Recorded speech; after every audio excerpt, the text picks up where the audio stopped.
being able to check their phone, for example. Yeah. You know, don't be afraid to check their mobile phone. Yeah. Don't, you know, because I think in some households the phone is given to the child. Yeah. Like, it's your phone, have it.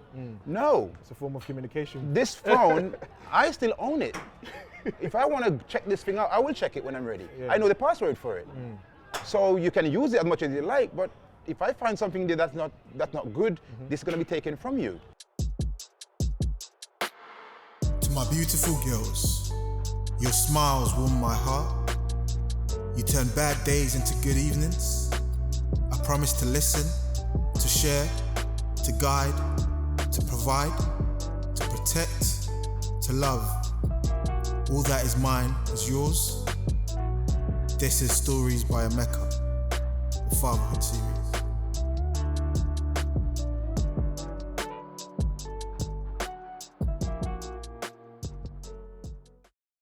Dr. Nick, welcome. Thank you. Thank you for gracing me with your time today. So yeah, we're at golf. Let's see what you've got, and we're going to have a conversation, a nice open conversation about fatherhood and some of the work that you do as well. And looks like the machine says that you're up first. Yes. So, but my first question to you is why you get started is pick 3 words you'd use to describe yourself as a father, and then we'll have a conversation about some of your answers as well. Kind, caring, and loving. Kind, caring, and loving. Okay, we're gonna dissect that. So grab your balls. You're up first. You've got 5 shots. Let's see. Okay. Have you seen our leaderboard? I have seen the leaderboard, yes. So I'm up against Lee, I think. Yeah, Lee. And then I'm 1-9-5. here 1-8. No, I'm just against Lee. Okay. I'm just against the top dog. All right. No worries. But No yeah, point so, looking at second place. no worries. All right, yeah. You want to stand back a little bit? Yeah. Let me warm up. Sorry guys, I'm doing it for the first time. Yeah.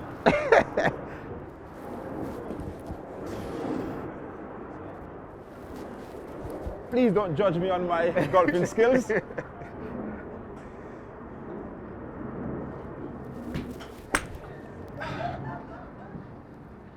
What we got? See that? What do you say? How are we starting? Okay. 140. 146. Not bad. So when you say kind, so run that by me again. Kind, loving, and caring. Yeah. Okay. Why those particular 3 words? Why? Well, just the first 3, in a sense, that came to my mind. Yeah. Because as a father, there's a number of different qualities you have to exercise. Yeah. And being kind, because you have to. And when I mean kind, I don't just mean like just sharing it, just being kind in your heart. Yeah. Because kindness is a very strong form of showing love and appreciation. Yeah. So if you are, as a father, you have to show love and appreciation to your child or your children. Yeah. And that's where I think kindness, that's having that softer heart towards them, that's very, very, very important. Yeah. So that's important. So for me, I guess one of my words would be sort of being patient. Yes, definitely. Understanding.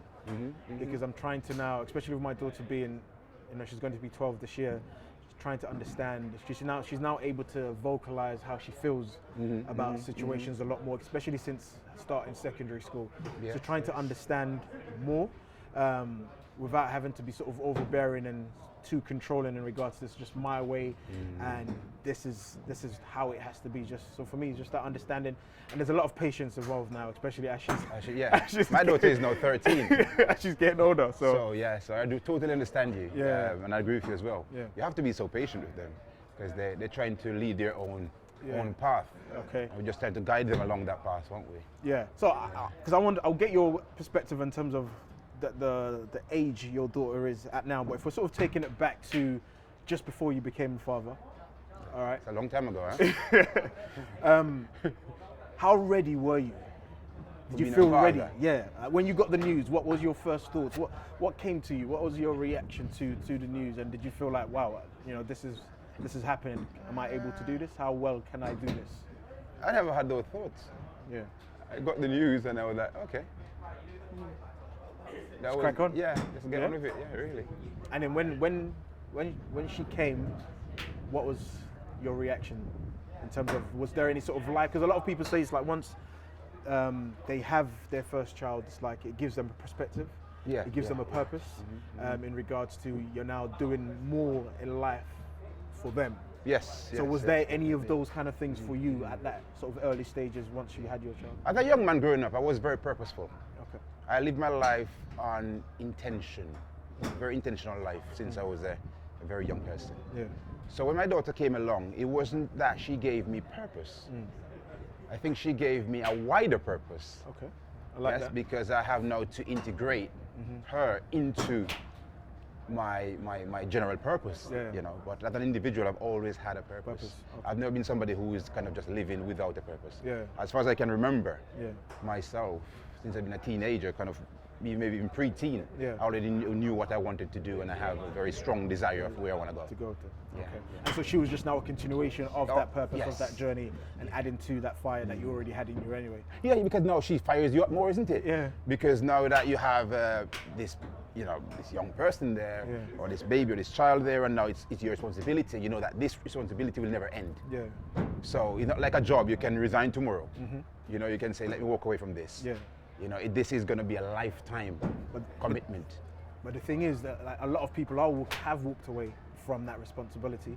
There was a statistics that said that 80% of men will become fathers at some point in their lifetime, and a significant amount of those often can be absent in their children's lives as well. So, what kind of impact do you think that has on the child? Obviously, you've been there for your child throughout the purpose. You've spoke about your purpose. So that absence of not having your father around, what kind of impact do you feel like it has? I mean, being a teacher, I've seen the impact to its fullest. Yeah. Because, as you know, I'm a teacher, and now I work as a tutor, and working with families very closely. Yeah, okay. So I work with families across the UK. Yeah. Yeah.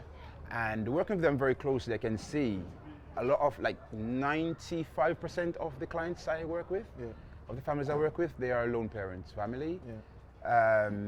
And lone parent family is the mother, normally. So dads are normally absent. And then it creates a lot of pressure on the mother, normally. And then it also impacts the children negatively because they don't have a father figure around, they don't have a role model around necessarily, especially boys. They don't have someone to look up to. Because a lot of the households that I've come across through my professional work is there are no male figureheads around, and therefore the youngsters, they don't really know, for example, as a male growing up, what it takes to become a man, or what it takes to be responsible. Who do they look up to? You know, if we don't give them a role model, they will find one, and we might not like who they find. And I think that's the situation sometimes. That gives me a good segue, but let me let you take your second and third shot. Let's see if you can beat that 146. All right. I need to warm up all over again, eh? My muscles have gone cold now.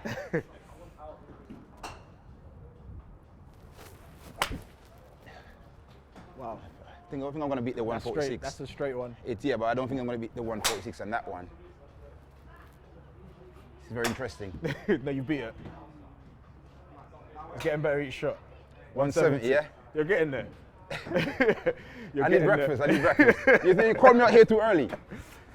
But so while you're taking your shot, so in regards to frameworks of fatherhood, did you so fictional or real life sort of representation? Who would you say that you would model your idea of fatherhood on? It's a very hard question because I don't have that role model in my mind. Okay. Yes, I have come across a lot of characters that I want to integrate in my own life, but not just as a father. Okay. Because I don't know a lot of these people as fathers in terms of how they parent their children. In the home. Yeah. So I've seen their outward appearance, what they do, the work they do in the community, but not necessarily as just being a father. So, but I think if you integrate a lot of these characteristics into, never hit and talk. First lesson. First lesson. Yes. See that's a terrible one. Sorry, viewers. But yeah, if you if you integrate a lot of the principles of community development and community advancement within yourself, already you're on a pathway. And the whole thing about being committed and being a parent, a huge aspect of it is commitment. As you said, like 80% of fathers walk away. You know, so obviously that shows there's some lack of commitment to being a father in that sense, or to their child or the children. So I think it's finding those different gems within the person's character, and then look at those characters and thinking, okay, that's a great characteristic to have. Let me adapt that. Let me take that on. And you can, because it's about self-growth and self-improvement.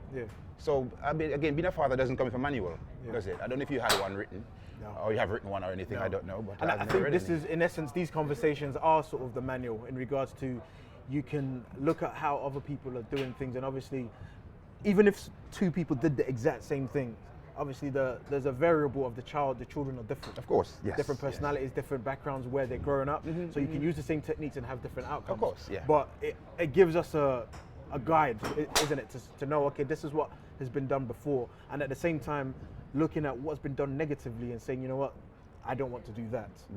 So that sort of leads me towards you being an educator.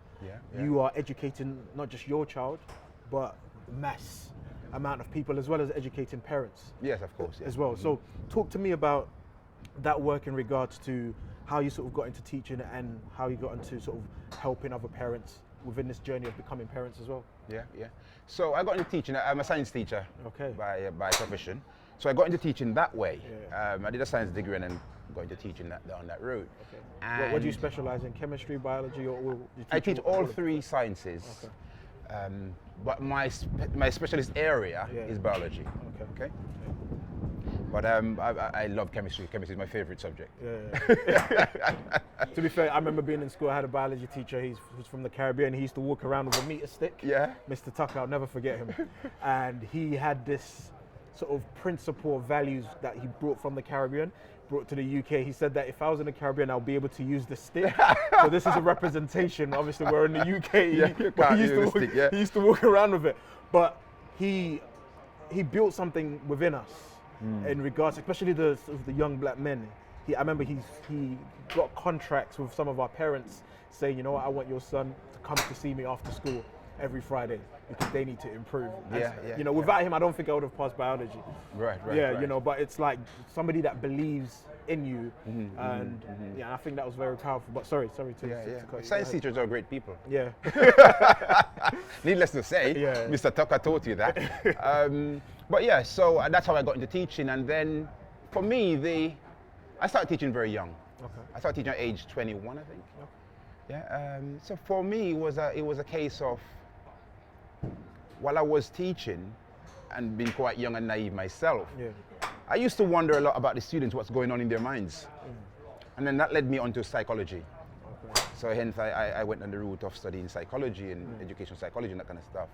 And then, my career literally took off from there. I left the secondary profession.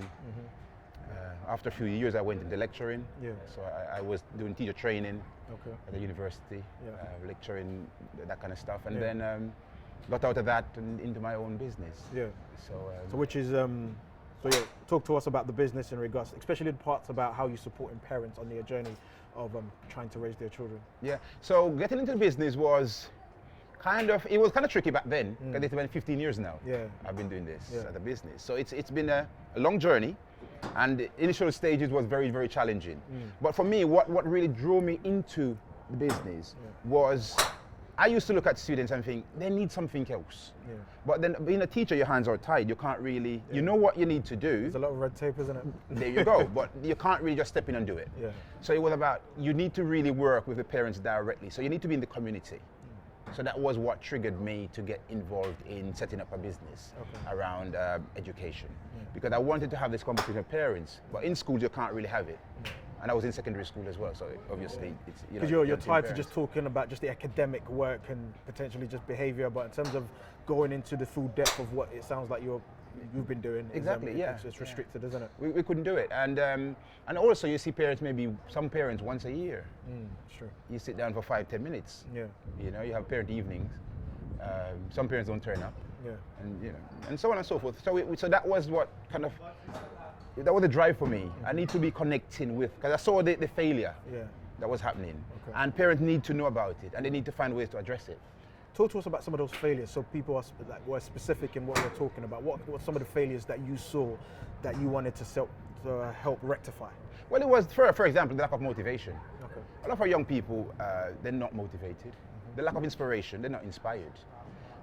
The grades in school are quite low. They're failing, literally. Some of them leave in school without any GCSEs. So that, to me, was a big issue, was a big deal. Because I really believe in education, So for me, it was getting in touch with the parents directly, getting out there and meeting and connecting with them. And that's how I get started. Now, as I started the journey, I realized some of the problems were stemming from home. Because as a child, your first educator is your parents. Your first school is your home. And I realized a lot of young people didn't have that. So at home, there was a disconnect.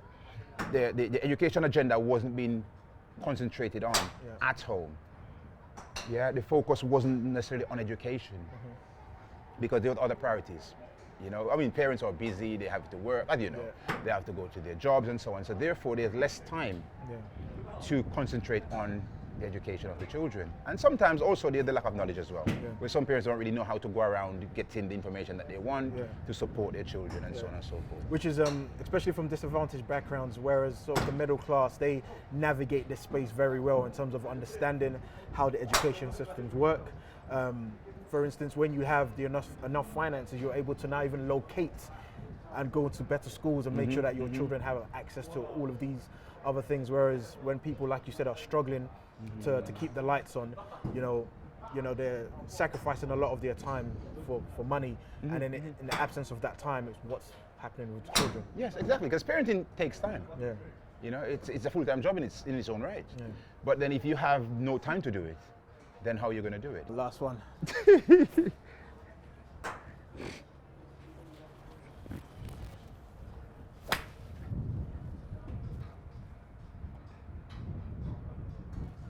No idea where that went. That's far. That's gone far, Out of bounds. Yeah, it's gone far. 186. Okay. Yeah. You can see it's gone past the blue one. All right, play again. It's all on you. Actually, might say it's me, actually. 200, 200, this man gone. I think it might be me again. Time is important. For parenting. Okay. All right? A lot of parents, it's not their fault. It's just literally because of the nature of the situation. Because they have to work to put food on the table. And for example, being a single parent, it's not easy. So being a lone parent family where it's just mom, for example, look after the children, it's very hard. Even if it's one child, it's still very hard. And there's not enough time in the day. So for example, little Peter, mom take little Peter to breakfast club. So that's about 7 o'clock in the morning? And she drops him there, she goes off to work.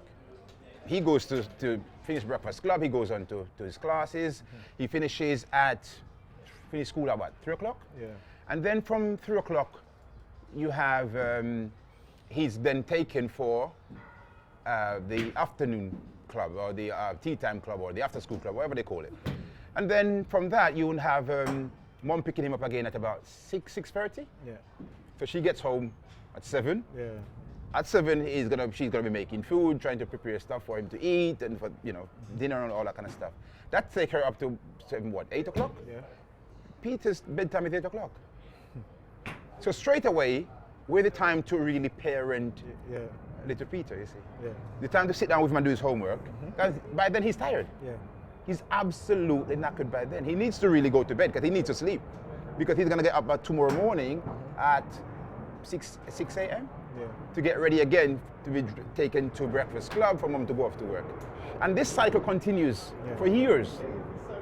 And when you think about it, the amount of time each day that the parent actually spend parenting that child is very, very tiny.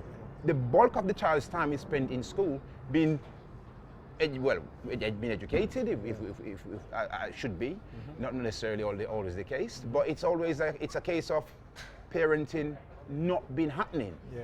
So somebody else is left to raise, literally to raise the child. So with that, okay, if the intentions being in the right place and knowing that we, you know, people still have to go to work, in your professional opinion, what is the solution for that particular issue that's an issue for a lot of families?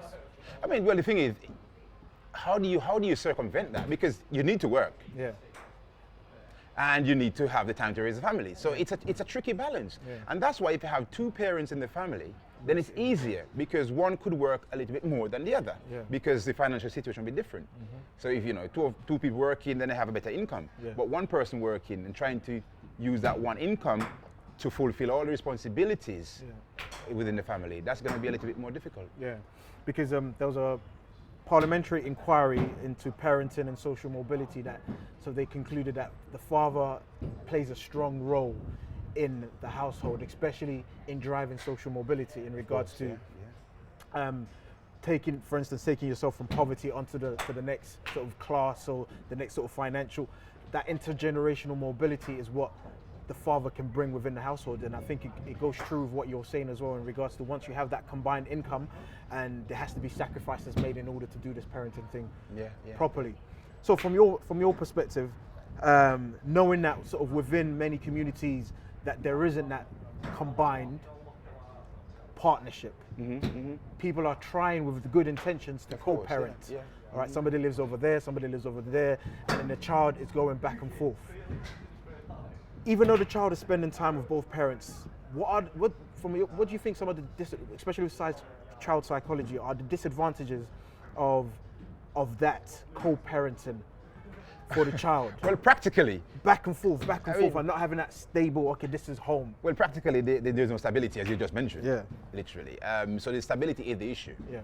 There's no real stable, situation there. It's just it's fluid, isn't it? Maybe this week Dad said, no, I can't keep you this week. And next week, yes, it's fine. And the following week, I have something to do. So it's just, and then again, if you pick up a child every Saturday, think about that for a moment. Yeah. You pick up a child for 3-4 hours on a Saturday. How much parenting can you do in 3-4 hours? And normally it's not normally parenting. You're doing an activity. You're trying to make up for the time. But that's not parenting, is it? Yeah, exactly. You take a child to golf or to tennis or to horseback riding or whatever, and you sat there and watch them do the sport or whatever they're engaging in. Yeah. And how much really of that is parenting? How much influence are you going to have over that child in terms of? Because for me, parenting is about helping your child to understand themselves, understand the world that they live in, understand how to navigate society. And that in itself is a job. They need to understand boundaries. They need to understand, good morals, good manners, all these things. But you need time to teach this stuff. I mean, you're a teacher yourself. Yes. To teach any concept to any child, it takes you months to get the point across. And these things are very delicate things. So I think you need a lot of time to nurture. It's nurturing. To nurture these qualities in this child. And as the child goes off to school. You told him or her something today. They go off to school. They tell them something totally different. So other kids are doing something totally different. Now the child is confused. They need to come back to you now, in a sense, or you need to go back to them and then rectify and clarify for them. It's always about clarifying things for children because they're confused. The world is confusing for us as adults. Imagine a child who's 5 or 6 years old.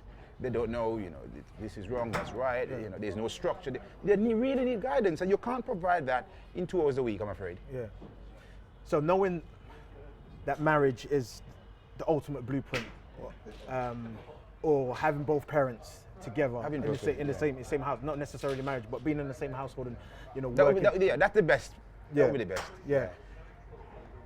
For those who are not in those situations, who are co-parenting, who have to do, maybe Friday to Sunday, or who have the half terms, for instance, and are trying to make the best out of a situation that's outside of the child's control, i.e., mum and dad didn't work out for whatever reason. Of course, Well, that's the only reason why they're not living together. Right? Who knows? Everyone's situation is different. But in terms of trying to get the best for the child, what's the next best thing, knowing that, okay, this is the best thing, and we can't have that? So this is the next situation. So we've talked about absent fathers. What about sort of, for instance, mothers who are now aggrieved, maybe potentially by how that situation ended, who are now stopping and using the children as weapons in terms of that visibility for the father and being involved. So all of those add sort of different dynamics to that. There's a lot of issues around this sort of co-parenting when that unity is not there. How can we as a community do better? Do we have to evaluate the relationships that we're in a lot more detail before we have children? Is the answer prevention better than cure? Or if there is a cure, how do we cure it since we've already been infected? You're kind of talking to the... Now, this conversation will lead to those who are not parents yet. Okay. But let's focus on those who are parents for a moment. Yeah. Now, from what I've been picking up, the information I've been gathering from the different parents I work with and different households, a lot of times they're not amicable. Yeah. So they play off. They use the children to play off against each other, and then also the children now get to understand that, and they start playing both of them. Because children are very smart, and they will realize that, okay, daddy will say something to turn the child away from mom. Yeah. Mom will say something to turn the child away from dad. Yeah. And then the child now start using his or her own way to turn them against each other. Yeah. So he or she can get his or her own way when she wants something or he wants something. Yeah. Yeah. So I think that is a really, really serious problem. And I think as parents who are in this situation, they really need to sit down and kind of put the agenda on the child, not on the ego. Yes, because a lot of them, from what I've seen, again, and this is all from my experience that I've seen, a lot of it comes down to ego. So dad is not going to do this. I'll give you an example. I was speaking to a mother a few weeks ago, and she was telling me about the dad. Yeah. So the children goes to dad every other Saturday or every other weekend or something of that nature. But mom is trying to get the son into a different school because there's some situation in the current school, and they're trying to sort out school. But that is going behind mom and changing the whole thing and the paperwork, and he's now complicating the whole thing by contacting the school, saying, "No, I don't want my child in this school." Trying to get a child in a different school, and it just caused a misery between the parents and also for the poor child in the middle. So again, because he's trying to get his own agenda, like, oh, I can do this and that. Mom is trying to prove that I can do, so it's kind of a confusion because none of them is really, really focused. All right, in this case, I think mom is actually focused on the child's well-being, where dad is more focused on his own ego, what I can get out of this. I have to prove something. And I think that doesn't really help. Yeah, that's detrimental, isn't it? Yes. Let me take my shot, because I want to give you as much opportunity to try and beat me as possible. All right, because right now I'm on 200 yards. All right, I'm in the lead. Okay, all right. Hit them straight, don't let them roll around. Yeah, that's the... That's a good one. That's fantastic. That's a good one. That's a really good one. Yeah, that's the best one so far. Okay, how far did that go? That's more over 200. Come on, stay That should be over course. 200. Stay on course. That's over 200, yeah. 205. 205. You can feel it when you hit them. Yeah.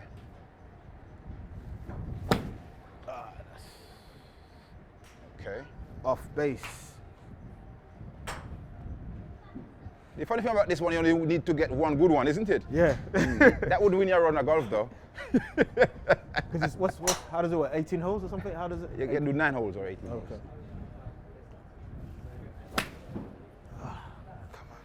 You see, you wouldn't get any points, Well, in a proper game. In a proper game, those. Yeah. Remember, amateur season. But we're still learning.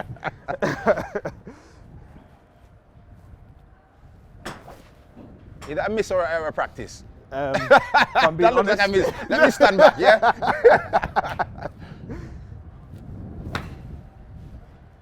It's getting worse. It's all right, you had your one good one already. That's all you need. One good idea like business, It's one true. good idea and you're gone. It's true. You make your first million. So the work you do in schools, how are the parents receptive to what you do in terms of the practical support? And what does that practical support look like as well on a day-to-day basis? I think you're up. Yeah. Right. So for the practical support is really kind of guiding parents and helping to empower them. Yeah. on the different things that they can do to support their children more. Yeah. So we talk about, for example, not having the time, because time is a huge problem in families.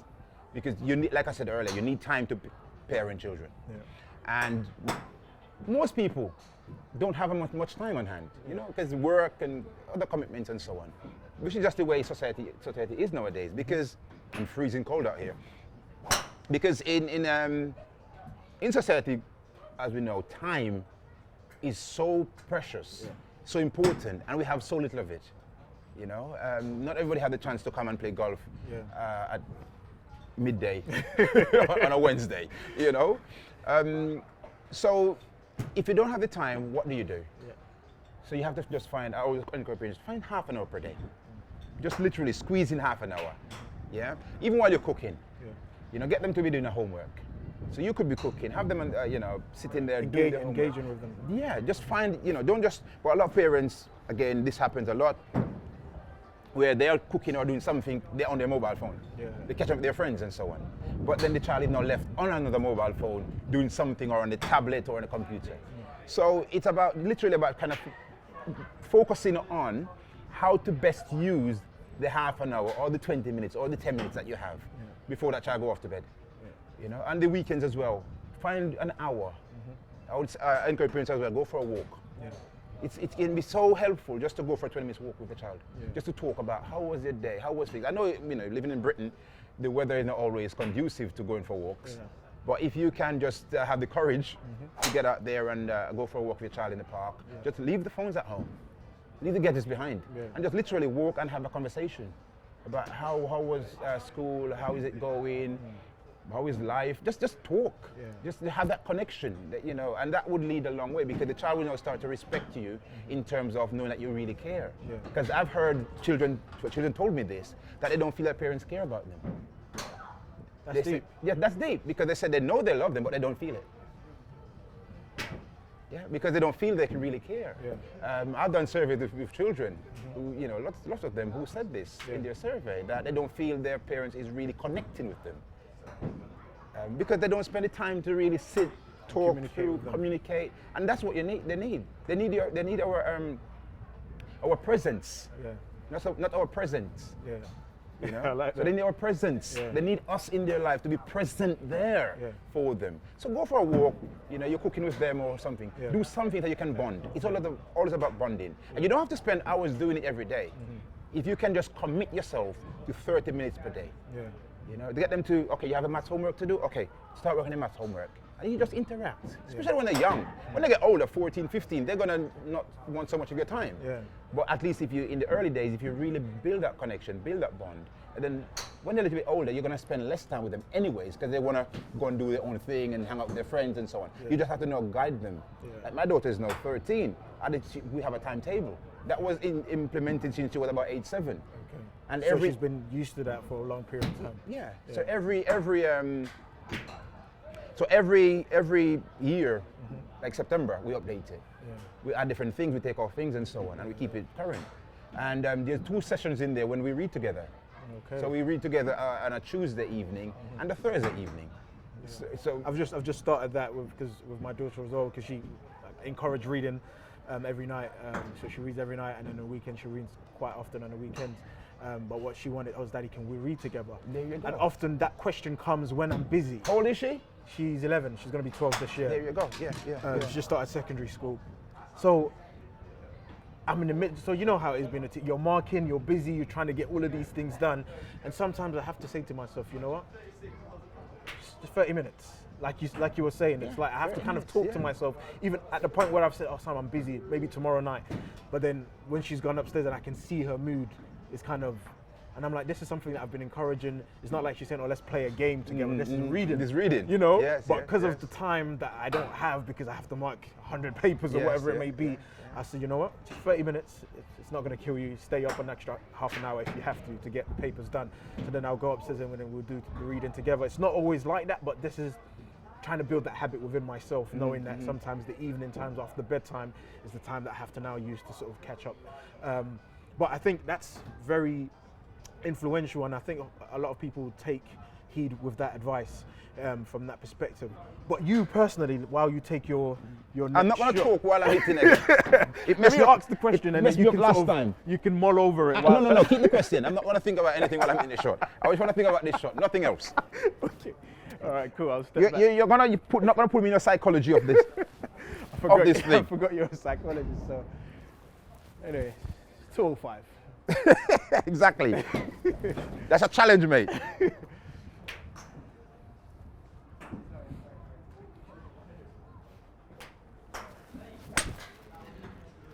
Where did that go? No idea. Did I go on track? It's off. It's off? Yeah. One, two. You see, mine don't roll, you see. When they drop, they stayed there. Yeah. You notice? But yours just bounce around. I think that's what I need to learn to do. What, in terms of the rolling? To just, not to play golf properly. So, okay, so you've played it properly. So how does it work if you're out in the golf course? Once you've... Well, you target somewhere to hit the ball first of Yeah. all, isn't it? You're not going to hit it just... So did they only count it once it's landed rather than... No, it's the rolling? amount of shot you hit to get into the hole. Okay. So when you hit, let's say you're hitting and the flag, let's say you're going to go for that blue flag there. Yeah. So where that blue flag is, there's a hole that you want to get the ball in. So you can hit from here to the blue flag and then you go and you play the short again. Yeah, to get in there.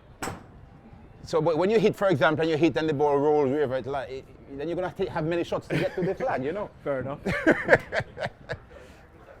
So you're just hitting like all over the place. See that? That's a nice one. So it's right up there. Yeah, That's decent. That's decent. So you can see that all the way there, going towards the blue one. 168. You're getting there. How much is that? 168. 168. Look at that. That was good. Woohoo! That was good.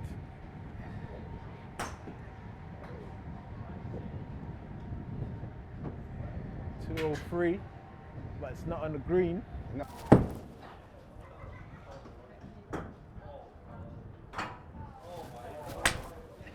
That looks solid.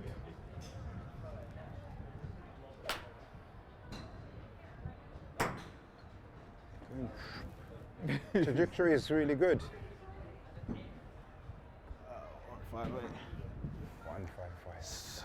All right, 168. So with your own daughter. So let's sort of go back to you, sort of on a more personal note, with you being a father.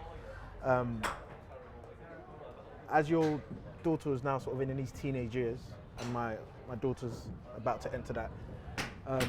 What are some of the challenges you find around sort of fatherhood now that she's entering her teen years, and what are some of the structures you're putting in place to try and sort of counter those potential issues that might come up?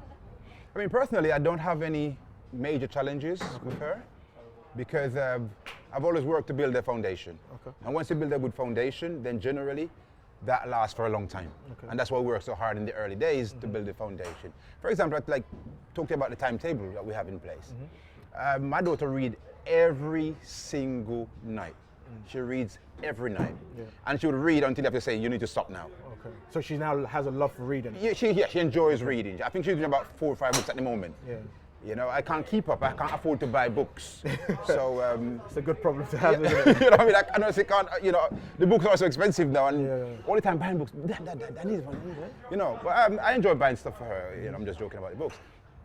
But she really reads a lot, and but I spend, like I said, there's 2 nights when we just read together. She reads a lot of stuff that she wants to read. Yeah, but also I give her stuff to read, and that's always been the case. She'll have a reading book of her choice and a reading book of my choice, because I'm really giving her books to read that's going to empower her. Yeah. Her mindset, the focus, the motivation, the inspiration. So I'm getting her books to support that cause, whereas she's reading books, her own books for leisure. Yeah. So Does she ever it's a struggle with the balance. books that you suggest sometimes? No, Okay. no, because she's very good at reading, so Yeah. she doesn't struggle with them. And again, she's been doing this since she was, Young. at a very young age. Yeah. So if you start when they're young, then it will last. Okay. At the saying when I was back home, they used to say this: you bend the tree when it's young. Yeah. You don't try to bend a Yeah. grown tree. It's going to be very. Well, you're a strong man. I think you can do that. But generally, it's very hard to bend a tree when it's older. Yeah. But if you want to bend a tree, you bend it when it's quite young. It's very subtle. It's very soft. So let's put it this way in terms of, because you sounds like you've put in the foundations, but we still live in a society where not everybody has the same mindset that you do, and then course, she's yeah. still interacting with other people, so she's still socializing in that real world where there could be negative influences as well as positive. Yeah, there you go. influences. Yes, of course. Yes. What are some of your anxieties as she goes through these teenage years? So, potential problems that she may face. And obviously you're setting the foundation that when the time comes, she will make right choices at the right times. But are there any sort of particular things that you've come across in your line of work that other parents have saying, this is what we're dealing with in terms of, I don't recognize my daughter anymore. Her attitude's changed since we started secondary school. Of course, yeah. And so on and so forth. So any kind of anxieties that you might yeah. potentially have around. That happens a lot within families, isn't it? Yeah. Where children, as they get older, Yeah. they have a different way of thinking, different way of doing things. They're not interacting with their parents as much, and so Yeah. on. So again, it's always important to keep a very close lid Yeah. on what's going on, and that's where time again comes in, Okay. because how do you keep lid on what's going on If you're not aware of if you're not aware of it? So it's about knowing what they're doing, being able to check their phone. Yeah. For example. Yeah. Don't be afraid to check their mobile phone. Yeah. Don't, because I think in some households the phone is given to the child. Yeah. Like, it's your phone, have it. No, It's a form of communication. this phone, I still own it. If I want to check this thing out, I will check it when I'm ready. Yeah. I know the password for it. So you can use it as much as you like, but if I find something there that's not good, this is going to be taken from you. So playing devil's advocate, what would you say to the people that say, what about the child's privacy? Well, as a 13-year-old child, what you want if you want to have something in your phone to hide from me, I don't think that's good. Because that can't be, I need to know what you're doing. Yeah. It's simple as that. Yeah. I'm not going to look in your phone for text you sent to your friends, blah blah blah. But there's websites that are going on, things that they shouldn't be doing. Why would I not want to know that? No, that's me. I'm checking things out. You need to check things out, because when you don't check and it piles up, it's too late. Yeah. Sometimes these children, I've heard of situations where children are in school smoking weed and all these things. Yeah. They're getting kicked out of school because of those things. They carry knives, they're getting kicked out of school and so on. So if parents are checking in and knowing what's going on, how often are you checking your child's school bag? Privacy? You don't want to infringe on the privacy. What's in the bag that they're going to hide so private from you that as a parent you should know about? Yeah. So I would say check things, know where your child is at, Yeah. know who they're hanging out with. Just check out things. Yeah. And it all takes time and energy, obviously, yeah. Yeah. So one of the things that I like to do is, for instance, of anyone that my daughter says is a close friend, I like to not just meet her friends, but also meet the parents. Of course, very good. So for instance, it now makes decisions easier when you say you want to go, be with this friend, for instance, or this activity is happening. When I already know the parents and we already have that connection already, then that side of thing makes sort of parenting easier. Do you find that's how you like to do things as well, in terms of knowing where your child is, and especially the parents have their friends as well? Is that something that you consider? Yes, definitely. And mom normally does that. Okay. She will be the one to check out and kind of speak to the parent, and go see the other mom and so on and so forth. Yes, so mom does that a lot. I don't not necessarily do a lot of that. Okay. But her mother. That's where the partnership comes in. There you isn't go. it? Because her mother does a lot of that. She will go and check speak to the family of the friend and so on. Okay. Have the mobile number for the mom and so on and so forth. So if they go somewhere, she knows. Okay. Yeah. So the communication is very strong there between the groups. In regards to the system, do you feel like the system is built to support men as fathers? So when I say this, I mean, for instance, we have things like flexibility during employment. We get 2 weeks, especially if you're employed rather than self-employed. We've got 2 weeks paternity leave, and even when that is now over, you have situations with your children, for instance, where you might need some time to be able to go and rectify situations. Some employers are not as accommodating as they might be with mothers, for instance. And I know there's a particular group who are now fighting for sort of paternal rights to now be part of the protected characteristics. Of course, yeah. You know, so it gives us more power when it comes to dealing with our children and being able to parent, and rather than just being present as well as absent, if that makes sense, because sometimes it's like we're absent even though we're present within the child's life as well. So do you feel like there's a fundamental flaw in the system, and what can government, so this is now things that's outside of our control, that can potentially help us as fathers with this journey of parenting? But what you just said is the way to go, I think. Yeah. Because if you can protect fathers' rights, Yeah. and protect their time and so on to spend with their children, of course, that's going to be a big benefit. Because like I said, not everyone has the time naturally to go and do it. Like you said, if you have a job, if you're employed, what do you do? Yeah. So yes, the system has to obviously change in favor of putting things in place to support fathers. Yeah. Definitely. Okay. There's a statistic that says 76% of men who are in prison had absent fathers. First of all, what do you think of that statistics? Does that shock you, or does that sound like, you know what, that sounds about right? 76% of men in prison, their fathers were absent in their lives. I'm not shocked about anything. I mean, anything is possible, right? Yeah. So, I can understand that. Okay. And I didn't realize it was so high, but yeah, it's quite. So I was, I didn't think it was that high either. yeah. So how do we get? Because I feel like there's now a consciousness of especially sort of younger fathers who want to be in their children's lives, and not sure whether the old narrative of, people are not around their children's lives for whatever reason, but that now this feels like, especially when you look on social media, a lot of dads, what the perception might look like, they want to be involved in their children's life. How do we continue to grow that to make sure that men are doing what they're supposed to be doing, even if the relationships do not work out? How do we hold men accountable to raising his children, especially if we know that it's directly linked to potentially worsening the outcomes of that child as that child grows up? I mean, I don't think there's much you can do, except it's about education, isn't it? Okay. Educating the parents, or the dad in this case, so that he realized the impact that his absence is going to have. Because I don't think some of them really understand it. Impact, yeah. So it's the impact, the negative impact that it's going to have. But then if they're not willing to engage, how do you then educate them? Yeah. Because the first step is the engagement, that they have to want to engage with the process.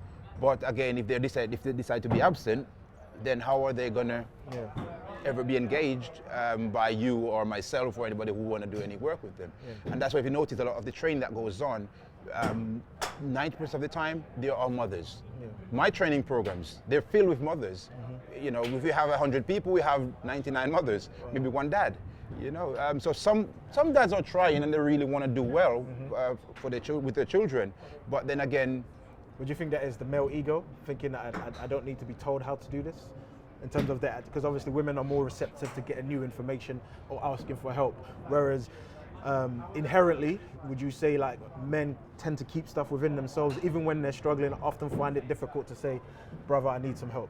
Yeah, I think that part of it as well. But if you look around you, generally, that you can see now that women are kind of taking over. Women are moving forward because they decide that they have to step up, and they get up and they do what they have to do. So maybe that's just the way, because of the mindset that they now possess, and decide that I want the best for my child, because of obviously of the love and all the attention and so on that they want to give to their children. So they do feel that there's a need for them to actually do something about it. Whereas I don't know why the dads are not showing up. I never really asked them, because I don't see them to ask them. That's a good point. If I see them, I would ask them what's going on. But I don't see them. The ones I see who turn up, they're fine.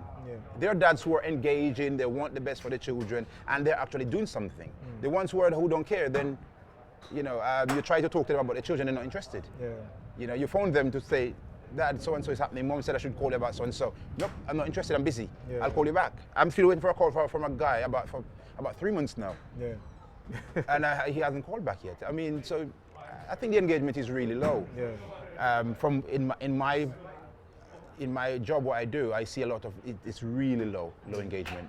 Okay. They're not interested in connecting, because we are doing what we're doing, helping the children to learn and do things in school and so on. And from what I've seen, a lot of it's just mothers really. Yeah. You know, in my business, 99% of the clients I have are mothers. Yeah. That's telling within itself in regards to that not reaching out, even though there might be support that's needed. So how can we increase those numbers? Is it being in spaces where we're having more open conversations like this and saying, you know, we need to have these conversations because we're experiencing similar things. We want good outcomes for our children. How do we engage with some of these fathers, and where do we find them? Is it going to schools? How do we make sure that, you know, they're taking responsibility to actually say that I may need help, and somebody or a network of men are out there to piggyback from, you know? Yeah, I don't think we should have the approach to make sure they take responsibility, because I think that has to be a free will. Okay. Yeah, for somebody wanting to take responsibility or not wanting to take responsibility. Yeah. But I think it's just a matter of creating the information, and you're going to have hard to reach sectors. Yeah. You know, in anything you do, you have hard to reach segments of the community. Yeah. So it's about having the funds, the time and the energy to penetrate those hard to reach areas, and in this case, hard to reach fathers. Yeah. So we would need, for example, charities or organizations who commit to this cause, and they would go out there, just like you might see people in the street doing different things, offering you tests for this or doing that. So if you have these kind of community organizations set up, where you actually have people out there talking in the streets, talking to fathers generally, providing leaflets or some information generally out there, because you have to go where they are. If you're going to stay in school and expect them to come to school to see you, well, you're going to wait forever, because they have not shown up in school in the last 5 years. So why do you think they're going to turn up tomorrow? You know, so it's a matter of going and finding them where they are, knowing where they're comfortable, and then going and meeting them there. Inviting them to come over here and talk to you, not going to really work, because they wouldn't. You know, so we have to step out and find them, and it needs funding. So organizations out there, you know, who are working for this cause, they need support. There's a lot of charities out there trying to do good things, but there's no funding, there's no money to do it. They need volunteers to go and do it. You know, some of these fathers need mentors. They would need other fathers to be able to mentor them, to guide them, to say this is what being a good father or being an engaged father looks like. I'm not saying these are bad fathers, I'm just saying they're not engaging. So it's about being an engaged father looks like this. You know, so you can have a kind of a template, a role model kind of thing to follow, because otherwise they're kind of left to their own devices. Because if you didn't have a father, then how are you going to, it's very hard to learn how to be a father if you never really had a close father figure in your life. It's very difficult. So from the mothers that have used your services, what kind of feedback did they give? How is your work spread? Is it through word of mouth? How do people know about you in regards to sort of the outcomes that you're able to give some of these mothers who are engaged within your session and your classes? Yeah, so I run free sessions, and they're open to mothers and fathers, so anyone can turn up. Like I said, the engagement is high on mother's side, and they share it. They share the information. So in the free events, you know, people can go on my website www.drnick.me and just look for, you know, there's free events on there all the time. You know, and the outcome is very, very good. If you look on my Google page, I have like hundreds of 5-star reviews on there and so on. It's been a service that's really well accepted by the mothers, and even fathers as well, the ones who engage. You know, it's a well-needed service, because providing that support, a platform where parents can come and talk about what they're facing, what's going on at home, and ask for advice is very, very important. And also the children's education is the most important part to talk to the parents. So for me, teaching them how to pass their exams in school and getting good results in GCSE and A-levels and so on, SATs and all, then it's really good for the community, for young people. So how would you describe what you do would you say parents and parents, or how would you describe it in terms of if you had to say a one-liner of, okay, this is what it is, teaching parents how to parent, because you don't want it to sound condescending that they don't know what they're doing, but you're providing a service. How do you describe to somebody, okay, this is what I do? I'm a tutor. Yeah. So I teach children how to excel in school. And at the same time, I have a platform on which parents can come to have conversations about any issues they might be facing. Okay, that's cool. All right, let's Yeah. get you a few more shots. Yeah. I think you can go ahead. All right, cool. Oh, your turn, or is it finished? Yeah. So this is done now. Okay. But we still have access to just take as many shots, and then we'll just round off the conversation as well. Yeah. But yeah, I know you said you don't want distractions, so I'll let you. Well, we're not scoring, are we, though? Yeah.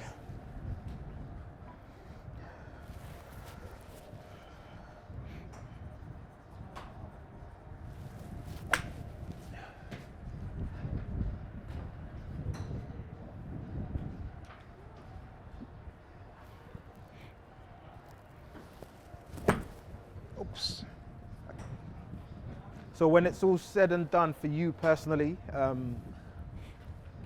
what does success look like for you as a father? It's So on your personal journey as a father, what does success look like? It's seen my daughter achieving well. Yep. And being able to navigate the world in a conscious and responsible way. Yeah. To me, if I can achieve that, yeah, I'm happy. Yeah. Yes. Yeah.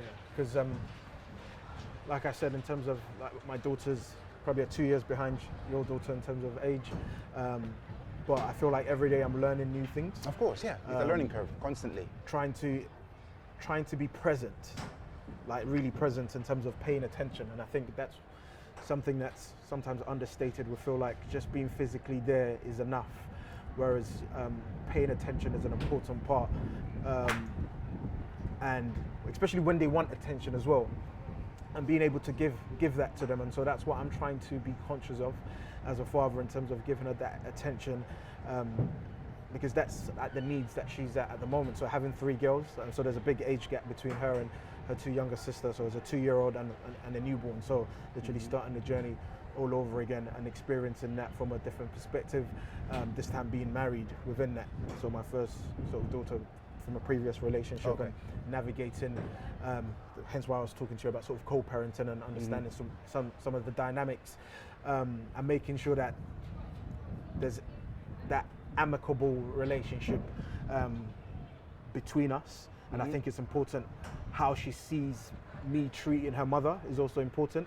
And I'm trying to make sure that things are very respectful. There's that level of respect, of course, as we're continuing to raise her from sort of 2 different households, and trying to make sure that our values are still aligned. Of course, yeah. You know, from both sides. I don't want, okay, I'm allowed to do this over there, then when I come here, I'm starting off. And that's the case in many places. Yeah, and I'm like, you know, so you're doing the right I thing. also make sure that we have that conversation away from her. Say, listen, you know, this is my perspective, and I don't want her to come home to your house and this is how it is over there, and can we both agree that this is what we both agree?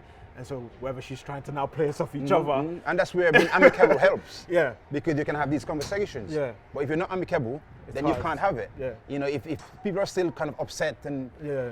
you know, feeling that they have to do something, you know, to show a different way or to be different from the other person, the child is not in the middle. Yeah.